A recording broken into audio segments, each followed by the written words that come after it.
Assalamualaikum warahmatullahi wabarakatuh. Alhamdulillahillazi anzala al-Qur'an hudan lin-nasi wa bayyinatin minal huda wal furqan. Asyhadu an la ilaha illallah wahdahu la syarikalah. Allahumma shalli ala Muhammad wa ala ali Muhammad. Dan sanak ambo dan saudara-saudara ambo dimanapun berada, alhamdulillah pada kesempatan kali ko basu dan bertemu balik sama ambo Sultan Sati yang insya Allah melanjutkan kajian-kajian sebelumnya, khususnya berkaitan jo puasa. Di dalam kitab Fikih Sunnah yang dikarang atau ditulis oleh Said Sabiq, khusus pembahasan puasa, ada di antara keutamaan-keutamaan yang kemudian diambil dari hadis Rasulullah SAW yang berikut kita bahas banyak sekitanya.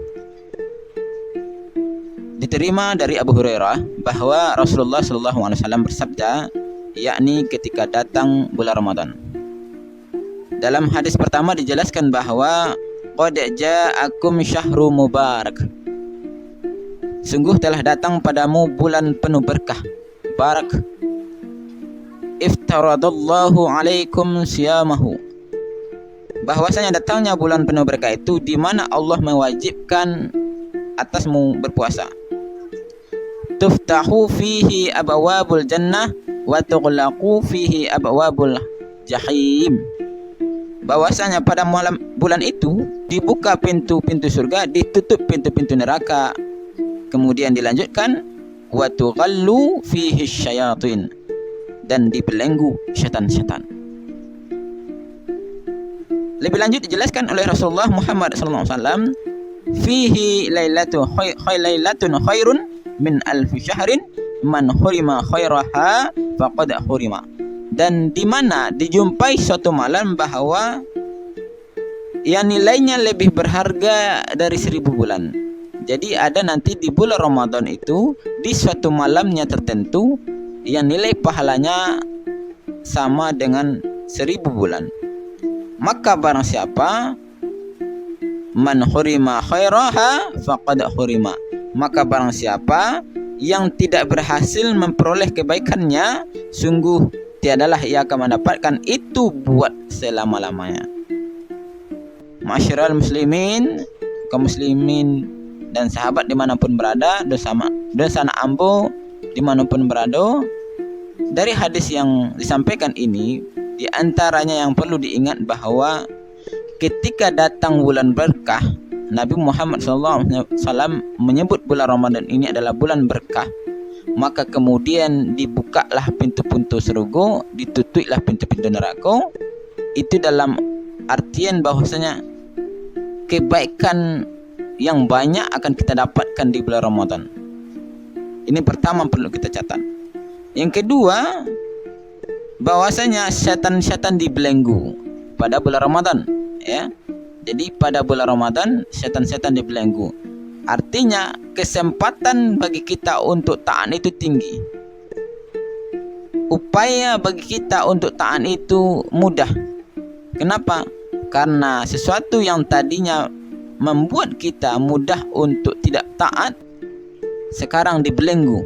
Di antaranya adalah syaitan-syaitan laknatullah, dibelenggu oleh Allah Subhanahu wa taala. Kemudian juga ada satu malam yang malamnya lebih baik dari 1000 bulan. Kalau kita tidak menemukannya, tidak mendapatinya, tidak memanfaatkannya, maka kemudian tidak akan dapat selama-lamanya. Maka dari itu, sahabat dan sanak ambo dimanapun berada, manfaatkanlah, gunakanlah kesempatan-kesempatan yang penuh berkah pada bulan Ramadan ini. Hadis yang pertama. Kemudian dalam hadis yang lain, Rasulullah SAW mengatakan, tughlaqu abwabul nar wa tuftahu abwabul jannah. Pada bulan itu ditutup pintu-pintu neraka, dibuka pintu-pintu surga, dan dibuka pintu-pintu surga, dan dibelenggu syaitan-syaitan.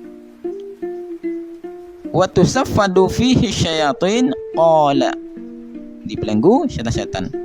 Qala wa yunadi fihi malakun ya baghil khairi abshir. wa ya baghi syarri aqsir hatta yanqadiya Ramadan. Rawahul Ahmad wan Nasa'i, dan sanadnya baik. Ulasnya lagi bahwa seorang malaikat akan berseru, akan ada nanti malaikat berkata, hai pencinta kebaikan, bergembiralah. Ini ditujukan kepada kita sebagai muslim yang memenuhi bulan Ramadan. Bergembiralah, kata malaikat, dan hai pecinta kejahatan, hentikanlah sampai Ramadan berakhir.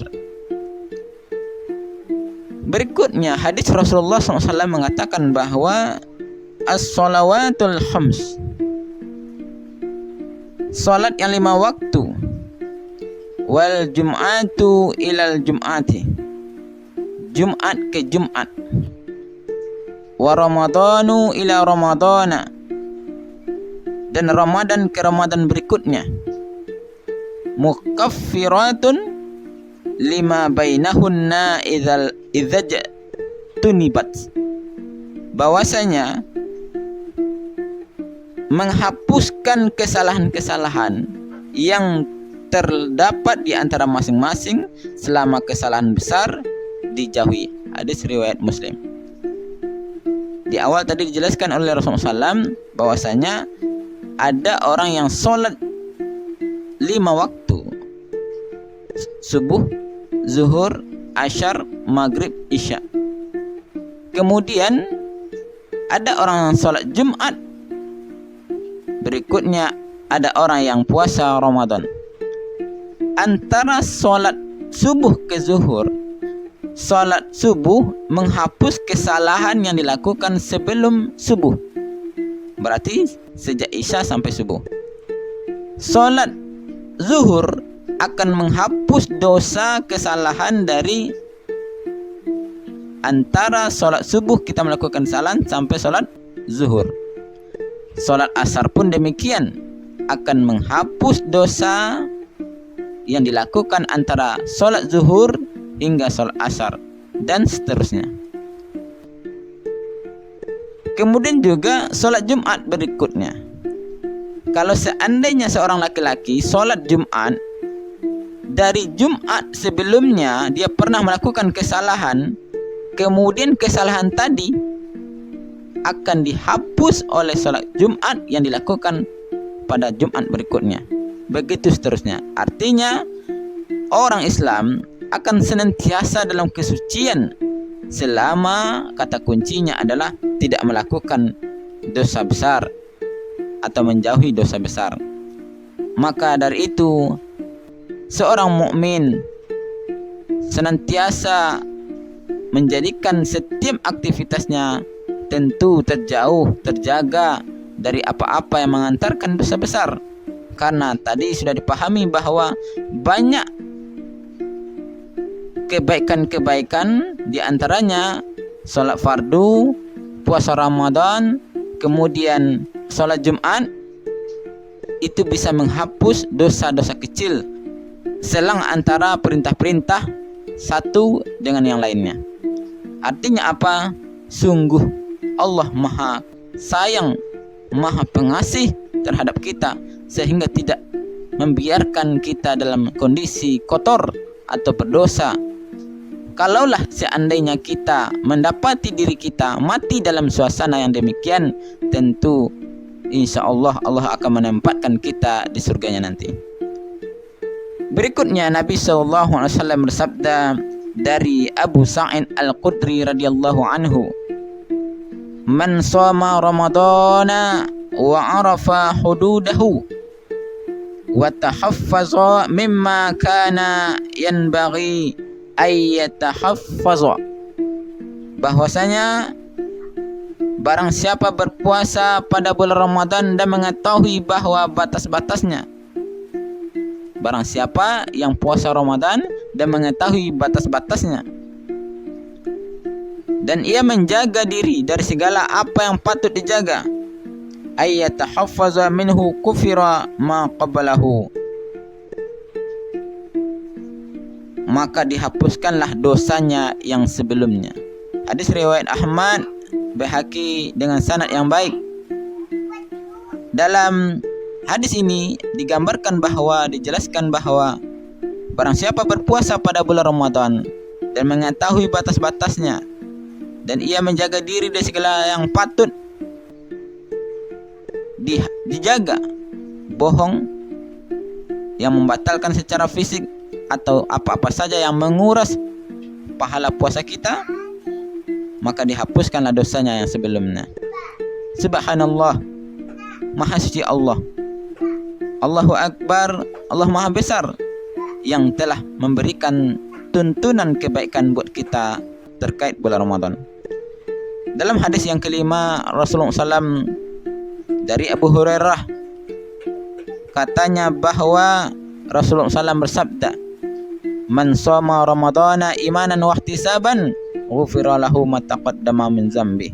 Siapa yang berpuasa pada bulan Ramadan karena keimanan dan mengharapkan keridhaan Allah, akan diampuni dosa-dosanya yang telah berlalu.